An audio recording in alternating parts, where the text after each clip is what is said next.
Hi, so this is class number 11 of General Studies Revision. We'll talk about 11 topics in about 30 minutes of time.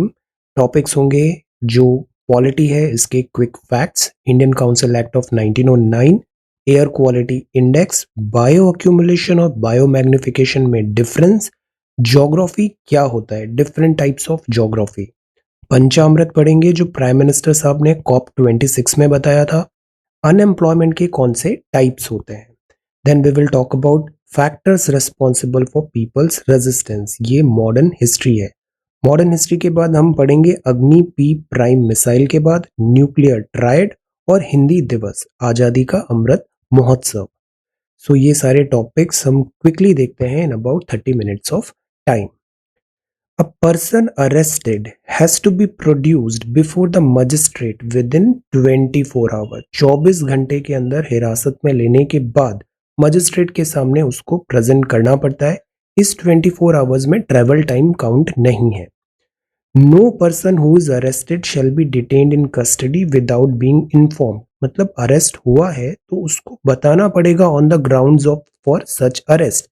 बिना ये बताए arrest नहीं हो सकता है, डिटेन नहीं हो सकता है। आर्टिकल 21A इंसर्ट हुआ था कॉन्स्टिट्यूशन में by way of constitutional amendment.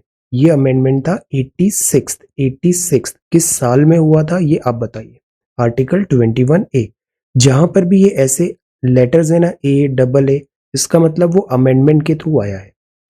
What is the object of article 21A? 21A क्यों आया? प्राइमरी एजुकेशन के लिए है। प्राइमरी एजुकेशन, एजुकेशन कॉन्स्टिट्यूशन में फंडामेंटल राइट्स में भी है, डीपीएसपी में भी है और फंडामेंटल ड्यूटीज में भी है। राइट टू एजुकेशन गारंटेड है under the article 21A shall be between the age group of, तो ये जो प्राइमरी एजुकेशन है ये 6 से 14 साल के बच्चों के लिए है 21A में। राइट टू एजुकेशन पार्ट है राइट टू लाइफ का, आर्टिकल 21। जो आर्टिकल 21 है ना, इसका बहुत ब्रॉड इंटरप्रिटेशन पॉसिबल है। आप कुछ पॉसिबल इंटरप्रिटेशन बताना लेटर।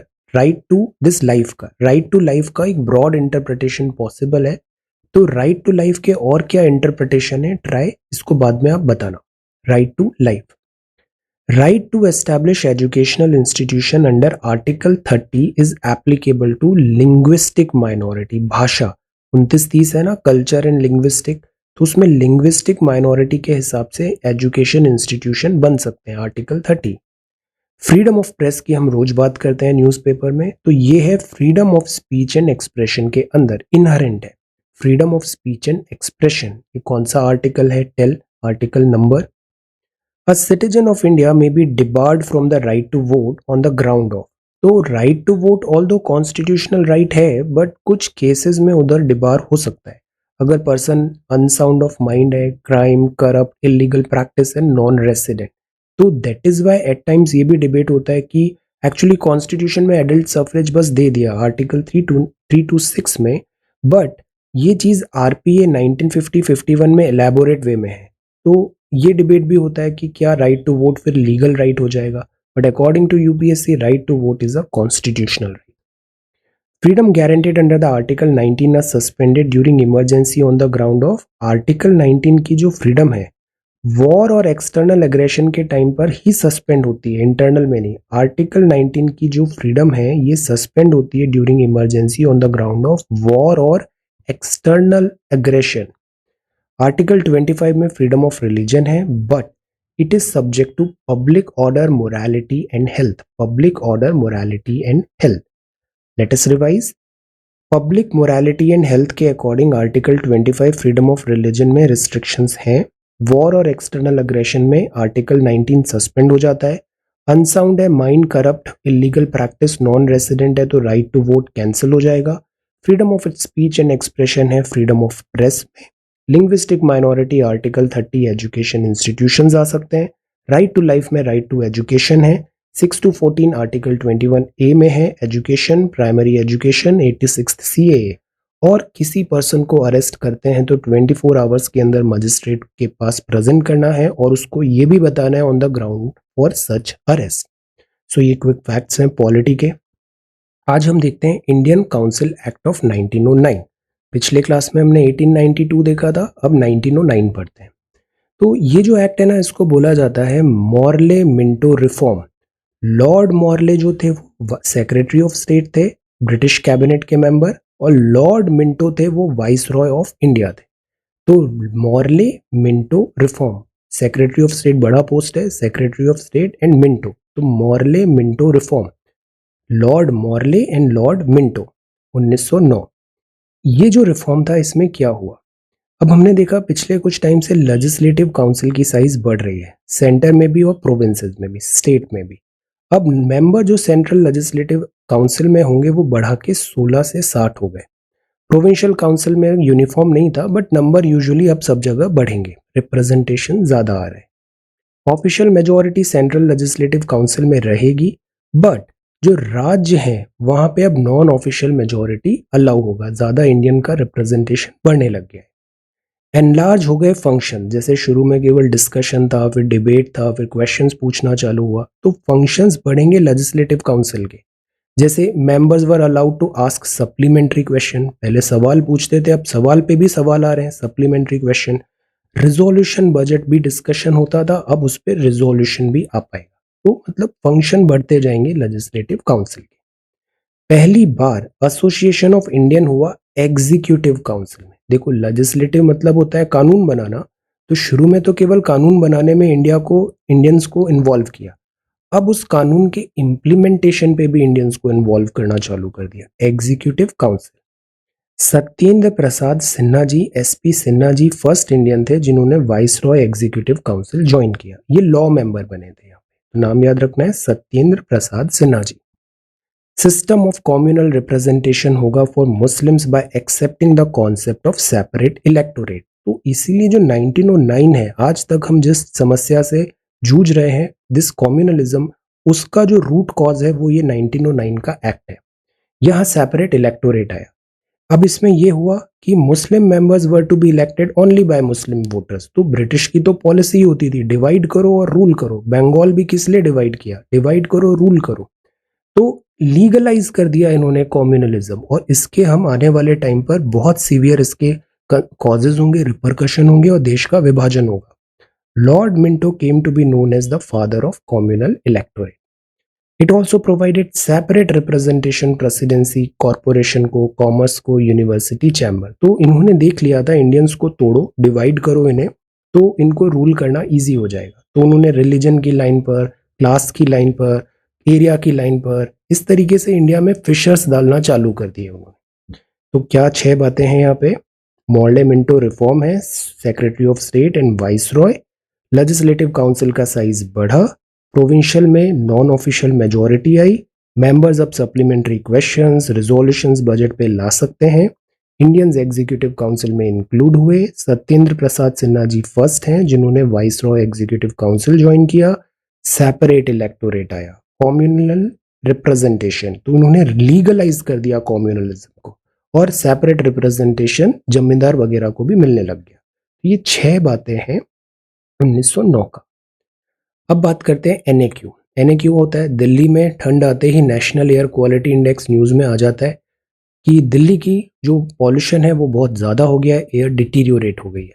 अब सी, ये एक इंडेक्स है, नेशनल एयर क्वालिटी एक इंडेक्स है। इंडेक्स से क्या होता है? कलर कोडिंग हो जाती है। इससे हमें पता चल जाता है आम आदमी को कि कितना एयर का पॉल्यूशन है। इंडेक्स जो होता है वो कुछ पैरामीटर्स में होता है, जो आगे ये सारे पॉल्यूटेंट के पैरामीटर्स है। सो दिस इज एन इंडेक्स। 2015 में ये स्टार्ट हुआ, 14 सिटीज में है ये एयर क्वालिटी इंफॉर्मेशन का। तो इसमें 6 कैटेगरीज होती है, good, satisfactory, moderately polluted, poor, very poor और सिवियर, ऐसे कैटेगरीज हैं, एयर का कैटेगरी है। ओके, अब इसमें हर एक का एक कलर डिसाइड हो गया है, ताकि पता चल जाए कि अभी कलर के हिसाब से क्या अभी एयर का क्वालिटी है। तो that is why colour coded index इसे बोलते हैं। इंडेक्स जो होता है वो सर्टेन पैरामीटर्स में होता है। तो AQI में 8 पॉल्यूटेंट होते हैं, PM10, PM2.5, NO2, SO2, COO3, ammonia and lead, और 24 घंटे का एवरेज यहाँ पे देखते हैं, और इससे ये कलर कोडेड ग्रेडिंग आती है। तो जैसे AQI, PM10 कितना है, PM2.5 कितना है, NO2 कितना है, O3 कितना है। O3 दो जगह होता है, ओजोन ग्राउंड लेवल ओजोन होता है और एक एटमॉस्फेयर में होता है। एटमॉस्फेयर में किस लेयर में ओजोन होता है? Answer ozone. फिर सीओ हुआ, सल्फर डाइऑक्साइड, अमोनिया और लेड। इसके हिसाब से ये रेंज है, good, moderate, poor, very poor, और इसके इंडेक्स से कलर कोडेड हमें पता चल जाता है कि एयर का अभी क्या क्वालिटी है वहां पे। इसमें एक सफर भी इंपॉर्टेंट है, वो अपन नेक्स्ट क्लास में देखेंगे। इकोलॉजी में दो टर्म्स इंपॉर्टेंट है, बायो अक्यूमुलेशन और बायो मैग्निफिकेशन। शब्दों में जाइए, बायो अक्यूमुलेट हो रहा है मतलब एक फिश है, उसमें कोई कंटेमिनेट ऐड होता जा रहा है, पहले कम था फिर हुआ, तो दिस इज अक्यूमुलेट, इकट्ठा हो रहा है, तो this is bio accumulation.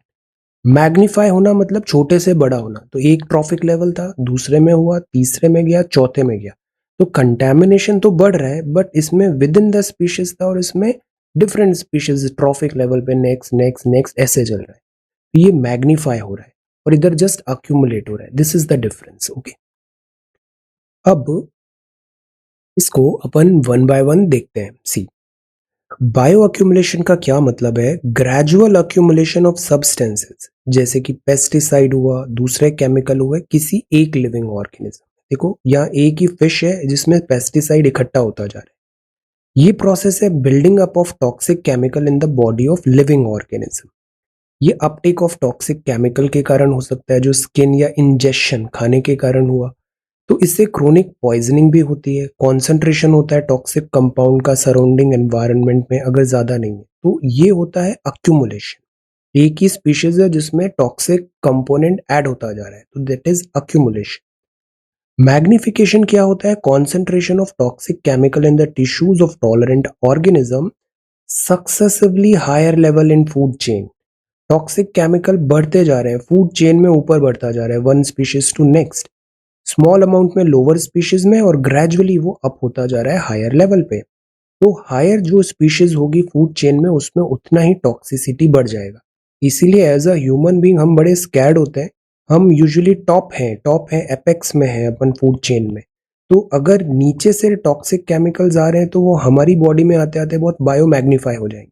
This is a cause of worry, accumulation and magnification. Okay, अब जो नेक्स्ट है, ज्योग्राफी में ही अपन कुछ एक टर्म्स हैं जो हमें उनके मीनिंग पता होने चाहिए। Actually word is a kiln, the word is a kiln, we are clay, geography is destiny. Geomorphology क्या होता है? अर्थ का स्ट्रक्चर। जियो मतलब अर्थ, मॉर्फोलॉजी मतलब शेप, शेप, लॉजी मतलब स्टडी, तो अर्थ का जो शेप है, स्ट्रक्चर है, फेस है, उसकी स्टडी को बोलते हैं geomorphology. Rocks that make up earth, relief mountains जैसे माउंटेन, प्लेन, देयर इवोल्यूशन, ये सब होता है जियोमॉर्फोलॉजी। जियोलॉजी क्या होता है? जियोलॉजी मतलब होता है स्टडी, अब चेहरे को नहीं देख रहे हैं, केवल रॉक्स को देख रहे हैं, स्टडी ऑफ रॉक्स एटसेट्रा, तो ये हो जाएगा जियोलॉजी। पत्थर, रॉक्स जो है ना, इसकी स्टडी को जियोलॉजी बोलते हैं। ग्लेशियोलॉजी शब्द में लिखा है, ग्लेशियर्स की स्टडी। सेसमोलॉजी, ये सेसमिक अर्थक्वेक होती है ना, इसमें पोटेंशियल एनर्जी रिलीज होती है बिकॉज ऑफ टेंशन जो स्टोर हो गया है प्लेट्स वगैरह में, तो इससे सेसमिक वेव्स बनती है, इंटरनल अर्थ के अंदर से आती है, इसकी स्टडी को बोलते हैं सेसमोलॉजी। हाइड्रोलॉजी क्या होगा? पानी, river, lake, fluvial, water table, underground, ये सब हाइड्रो हो गया। ओशियनो क्या होगा? ओशियन।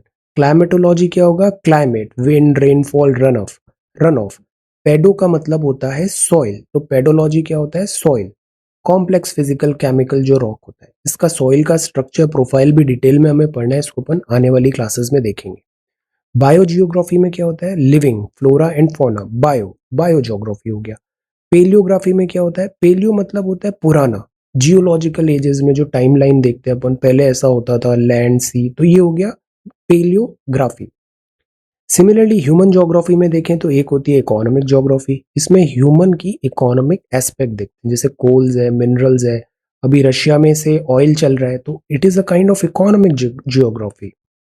कल्चरल ये होता है, जैसे इंडिया का ये कल्चर है, यहाँ का क्लोथिंग, हैबिटेट, लैंग्वेज, रिलीजन, ये जो आउटलुक है ना, ये कल्चरल ज्योग्राफी में होता है। इन दोनों के लिए जो ह्यूमन ज्योग्राफी की बुक है ना, क्लास 12th की बहुत अच्छी बुक है, उसको एक बार जरूर देखना, ह्यूमन ज्योग्राफी, उसके वीडियोस भी हैं प्लेलिस्ट में, उसको एक बार आप देखना। Cultural geography. हिस्टोरिकल ज्योग्राफी में हिस्ट्री आ जाएगा। एंथ्रो जियोग्राफी में क्या होगा? हम distribution of human, anthro, anthro human का डिस्ट्रीब्यूशन, इनका कैसे रेस इवॉल्व हुआ एटसेट्रा पढ़ेंगे। एंथ्रोजियोग्राफी, जैसे एक ऑप्शनल काफी पॉपुलर है एंथ्रोपोलॉजी। डेमोग्राफी क्या होता है, इसमें पॉपुलेशन आ जाएगा, birth rate, death rate, age, composition etcetera. Demography में अभी सेंसस हो रहा है, इंपॉर्टेंट है डेमोग्राफी। सेटलमेंट ज्योग्राफी में हम देखते हैं कि किस तरीके से सेटलमेंट होता है। अर्बन प्लानिंग पढ़ते हैं ना, सिटीज हैं, मेगा सिटीज हैं, स्प्रॉल्स बन रहे हैं, स्लम्स बन रहे हैं, तो ये सेटलमेंट किस तरीके से करा है। ज्यादातर सेटलमेंट रिवर के साइड क्यों होते हैं, ये सब सेटलमेंट में आएगा। एग्रीकल्चर में अपन एग्रीकल्चर देखते हैं, किस एरिया में एग्रीकल्चर है नहीं है। अर्बन में हम शहरों के बारे में पढ़ते हैं। Political geography is again one thing, जैसे अभी रशियन क्राइसिस हो रहा है, यूक्रेन क्राइसिस हो रहा है, हमारा किस तरीके से लैंड बाउंड्रीज हैं, नेशंस हैं, ग्रुप ऑफ नेशंस हैं, ये सब पॉलिटिकल आ जाएगा। So this is a fact that geography is destiny. हर जगह ज्योग्राफी है, ज्योग्राफी इज एवरीवेयर। ओके, अब प्राइम मिनिस्टर साहब ने अभी ग्लासगो में एक स्पीच दिया था और इसमें बात किया था COP26 में 5 हमारे डिक्लेरेशन है, पंचामृत, ये बहुत इंपॉर्टेंट है। बजट में स्पेसिफिकली इनके बारे में लिखा है। COP26 एनवायरनमेंट इकोलॉजी सवाल बनेगा। पंचामृत में क्या लिखा है, 5 बातें। नॉन फॉसिल एनर्जी की कैपेसिटी 500 गीगावाट बनानी है by 2030। 50% energy requirement renewable energy से आना चाहिए बाय 2030। 1 बिलियन कार्बन एमिशन 2030 तक कम करना है हमें, कार्बन एमिशन। कार्बन इंटेंसिटी को भी 45% तक कम करना है और नेट जीरो होना है बाय 2070। तो ये 5 बातें हैं। 500 गीगावाट नॉन फॉसिल से आएगा 2030 तक, 50% रिन्यूएबल होगा 2030 तक, 1 बिलियन कार्बन एमिशन कम करेंगे बाय 2030, 45% कार्बन इंटेंसिटी रिड्यूस करेंगे बाय 2030। बट नेट जीरो 2030 नहीं है, दिस इज 2070। नेट जीरो का मतलब क्या होता है ये आप बताओ। ओके, अब बात आती है, कोविड हुआ तो अनएम्प्लॉयमेंट भी हुआ इकोनॉमी में, तो what does it mean by unemployment and what are its different types. Structural unemployment होता है, मतलब प्रॉब्लम इकोनॉमी के स्ट्रक्चर में है। ये एक अनएम्प्लॉयमेंट है जिसमें डिमांड फॉर लेबर फॉल हो गया है। Supply of labour due to rapidly growing population in their immobility, मतलब स्ट्रक्चरल फ्लॉज है। ये ऐसा अनएम्प्लॉयमेंट है जिसमें डिमांड आ ही नहीं रही है लेबर की। डिमांड कम है और लेबर बहुत ज्यादा आ रहा है, बिकॉज पॉपुलेशन भी बढ़ गया और इमोबिलिटी भी है। तो this is structural unemployment. Disguised वो होता है जैसे एग्रीकल्चर में देखते हैं। लार्ज अनएम्प्लॉयमेंट है, पीपल कहने को तो काम कर रहे हैं बट वो काम का कोई मतलब नहीं है। लेट 1950s में जैसे एग्रीकल्चर में डिस्गाइज्ड अनएम्प्लॉयमेंट ऐसा होता है कि वो काम चाहे 2 लोग करें या 10 लोग करें, काम उतना ही है। तो ये हो गया, कहने को तो वो काम कर रहे हैं बट वो डिस्गाइज्ड है। जैसे स्टूडेंट्स दिन भर वीडियोस देखते रहते हैं, तो दिस इज डिस्गाइज्ड स्टडी। कहने को पढ़ रहे हो बट दिस इज जीरो, ये रिटेंशन नहीं होता है जब तक आप उसको कंसोलिडेट नहीं करोगे, रिवीजन नहीं करोगे। तो जो भी चीज का रिवीजन नहीं हो रहा है उसको पढ़ना ही नहीं है, वरना वो होगा disguised study. Okay, seasonal unemployment क्या होता है, इसमें कुछ टाइम पर, कुछ पार्ट ऑफ ईयर में पढ़ाई, कुछ पार्ट ऑफ ईयर में अनएम्प्लॉयमेंट है। Refers to an unemployment that occurs at certain seasons of the year. ये जो अनएम्प्लॉयमेंट है ये स्टेट टू स्टेट वेरी करता है। जैसे कई बार सूखा पड़ गया है या फिर सॉइल नहीं है, 2 क्रॉप्स के बीच का सीजन है, तो वो हो गया सीजनल। कुछ सीजन में अनएम्प्लॉयमेंट आ जाता है। ओपन अनएम्प्लॉयमेंट क्या होता है, इकोनॉमिक फिनोमिनन है जिसमें persons are able and willing to work at the prevailing wage rate but fail to get work. जो रेट है उस पर काम करने के लिए तैयार है, फिर भी उन्हें काम नहीं मिल रहा है। This is open unemployment. ये unemployment can be seen and corrected in terms of unemployment people. तो ये इकोनॉमिक फिनोमिनन है जिसमें persons are able to willing to work, able है और विलिंग टू वर्क है at the prevailing wage rate पे, पर फिर भी उन्हें उस रेट पे काम नहीं मिल रहा है, तो ये ओपन एम्प्लॉयमेंट। इंडस्ट्रियल अनएम्प्लॉयमेंट क्या होगा, unemployment among the illiterates who wish to work in industrial establishment. Industrialisation तेजी से हो नहीं रहा है, अपॉर्चुनिटीज बन नहीं रही है, तो इससे हो गया इंडस्ट्रियल अनएम्प्लॉयमेंट। फ्रिक्शनल क्या होता है, आपको एक जॉब से दूसरी जॉब स्विच करना है, बीच के टाइम पे आप अनएम्प्लॉयड हो, तो वो टेम्पररी अनएम्प्लॉयमेंट हुआ। साइक्लिकल अनएम्प्लॉयमेंट भी होता है, इकोनॉमी में डाउन अप डाउन होते हैं बिजनेस साइकिल में, तो this is called cyclic unemployment. Unemployment में एक और चीज होता है, अनएम्प्लॉयड उसको बोला जाता है जो जॉब ढूंढ रहा है बट उसको जॉब नहीं मिल रहा है। जो जॉब ढूंढ ही नहीं रहा है उसको अनएम्प्लॉयड नहीं बोलते हैं। तो ये different types of unemployment in India. अब factors responsible for people's resistance देखते हैं। इस सीरीज को अपन हिस्ट्री में देख रहे हैं, ब्रिटिशर्स किस तरीके से आगे बढ़ रहे हैं। हमने रिंग फेंस पॉलिसी देखा, डॉक्ट्राइन ऑफ लैप्स देखा, सब्सिडरी अलायंस देखा। अब पीपल्स रेजिस्टेंस क्यों होने लग गया था? एक तो अभी अपन डिफरेंट टाइप ऑफ रिवोल्ट्स पढ़ेंगे आगे, जैसे किसानों ने जो रिवोल्ट किया, ट्राइबल्स ने जो रिवोल्ट किया बिकॉज ऑफ ब्रिटिश पॉलिसीज। तो एक तो लैंड रेवेन्यू सेटलमेंट इनका बहुत खराब था, एक्सप्लॉइटेटिव था, नए नए टैक्सेस लगाते थे, eviction of peasants from there land, जमीन से बेदखली होती थी, ग्रोथ ऑफ इंटरमीडियरी, बीच में मिडिल मैन बहुत सारे आ गए थे, रेवेन्यू कलेक्टर। आपको पता है जो आईएएस का पोस्ट है उसको कलेक्टर इसीलिए बोला गया, शुरुआत में ब्रिटिशर्स इसको रेवेन्यू कलेक्टर की तरह इस पोस्ट को बनाया गया था, collection, revenue collector. Tenants and money lenders ये बीच में आ गए, रेवेन्यू एडमिनिस्ट्रेशन, ट्राइबल्स का एक्सपांशन होने लग गया, एक्सप्लॉयटेशन हो रहा था ट्राइबल्स का, इंडिजिनस इंडस्ट्री थी डिस्ट्रॉय कर दी ब्रिटिशर्स ने। ये ब्रिटिश ड्रेन थ्योरी जो दादा भाई नरोजी भी बताएंगे, ब्रिटिशर्स ने सिस्टमैटिकली इंडियंस को लूटा है। Patronage of priestly and scholarly classes खत्म हो गया, तो ये भी अनएम्प्लॉयड हो गए, फौज भी अनएम्प्लॉयड हो गई थी। लास्ट टाइम हमने पढ़ा सब्सिडरी जो अलायंस था। तो इस ब्रिटिश रूल से रिसेंटमेंट तो होना ही था, और अभी अब कल्मिनेशन आ रहा है 1857 का, पीपल्स रेजिस्टेंस। तो पीपल अपराइजिंग कैसी होगी? कुछ सिविल होगी, कुछ पीजेंट होगा, कुछ ट्राइबल होगा, कुछ मिलिट्री होगा। इसको one by one upon important सारी रिवोल्ट्स देखेंगे यहाँ पे, और फिर 1857 पे आएंगे अपन। उसके बाद की जो हिस्ट्री है वो बहुत इंपॉर्टेंट है, फ्रीडम स्ट्रगल, पीपल्स अपराइजिंग। एक है अभी जैसे ब्रह्मोस अपन ने देखा, एक नई और मिसाइल है वो अग्नि पी प्राइम है। ये एक नए जनरेशन की न्यूक्लियर केपेबल बैलिस्टिक मिसाइल है, इस पे आपने आंसर राइटिंग भी किया है, बैलिस्टिक मिसाइल है अग्नि पी प्राइम। टेस्ट फायर किया है डीआरडीओ से, doctor APJ Abdul Kalam island, coast of Odisha, Balasore से। ये अग्नि पी है प्राइम। एक्चुअली हम देखते हैं ना, मोबाइल जनरेशन्स बदलती है, नया मटेरियल आ गया, गोरिल्ला ग्लास ऑफ विक्टस आ गया है, तो ऐसे मटेरियल भी चेंज होते हैं। मटेरियल चेंज होते हैं तो ये जो पुरानी मिसाइल्स हैं इसमें भी अपग्रेड करना पड़ता है। तो जो अग्नि पी है ये लेटेस्ट मटेरियल से बनी हुई मिसाइल है। इसकी रेंज 1000 से 2000 है। ये चाइना मेनलैंड को भी कवर कर लेगा, पाकिस्तान तो पूरा टेरिटरी आ जाएगा। ये कैनिस्टराइज्ड मिसाइल है, मतलब कैनिस्टर मतलब मोबाइल ऐसा जो बॉक्स है उसके अंदर इसको रख सकते हैं, ट्रक्स वगैरह से इसको कहीं पे पहुंचा भी सकते हैं, डिप्लॉयमेंट इजी होगा। और ये कैनिस्टर से ऐसे फायर हो जाएगा, एक हॉट होता है एक कोल्ड होता है, कैनिस्टर से फायर हो जाएगा।